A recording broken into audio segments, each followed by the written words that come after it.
Hey everybody, Mungo Dark Matter here, and today I thought I'd explain how your credit card is actually like a savings account for a bank. I was thinking about this whole thing because revolving credit and credit cards, everybody knows, not the best thing to get into, but it's convenient, and so sometimes you use a credit card for certain things. Some people don't use them at all. Some people use them way too much.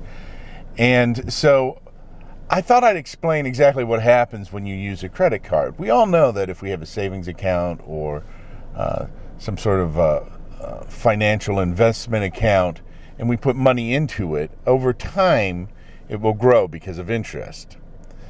And so just by putting money in, the compound interest works for us, and our money will double over time.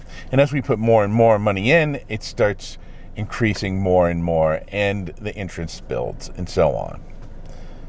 Well, it's the same thing for a credit card, but a credit card is like a negative savings account, because what happens is a lot of times people don't realize how much they're losing off of that credit card because, they'll buy something and then they'll put a payment in. But here's the easiest way to figure out how much your credit card is costing you. First of all, you generally, or most people generally, keep a balance.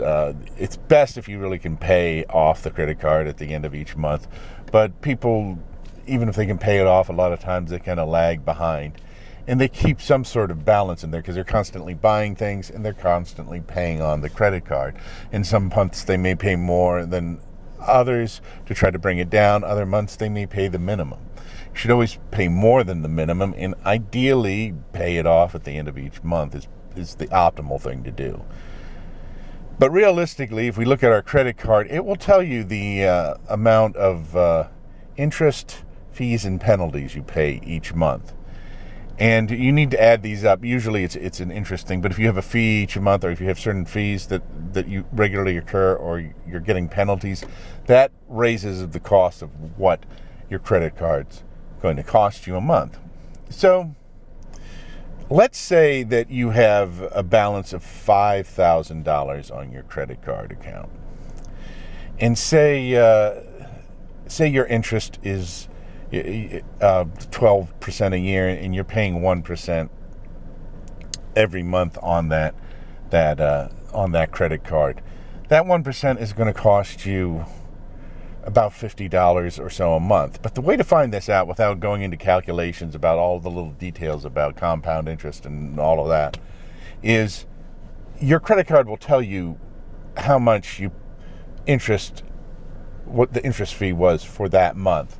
If you look at that and your average balance is about the same every month, take that number. So say we have $5,000 on the credit card, and say we're paying $50 a month in interest on that. If you times that times 12, you get $600. So you're spending $600 a year for borrowing that money. That's $600. You're not getting any use out of that. It's a negative bank account.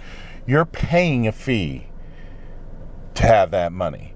So although there may be reasons to do that, like perhaps you have an expense that you want to kind of you don't want to pay out of cash, or you don't have the cash to pay out of it, you could pay with a credit card, like a car. People do car repairs all the time, and sometimes they won't pay them off for a long time. Sometimes they'll pay them off right away.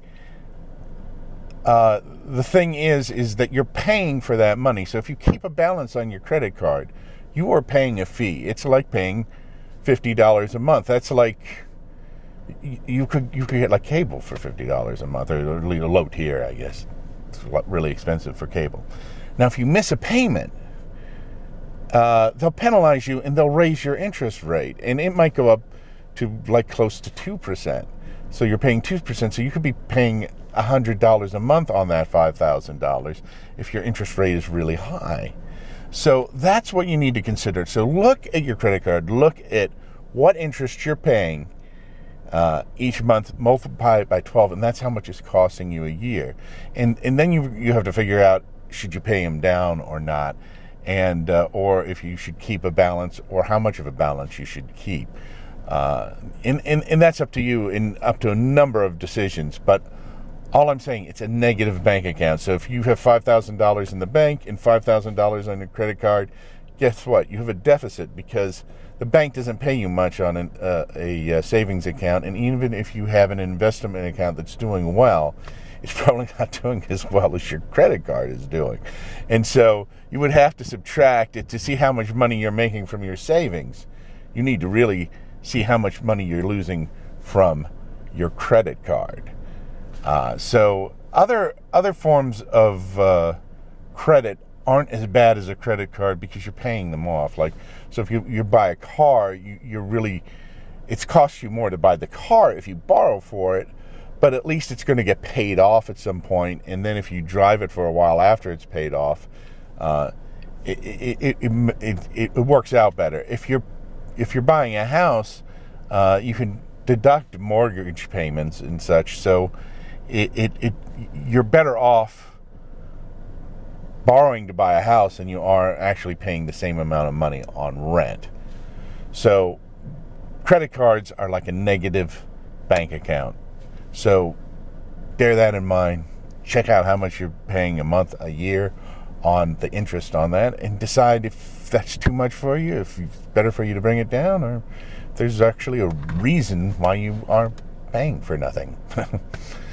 I'm Mungo Dark Matter, and this has been Dark Matters, and whatever you do, enjoy the day.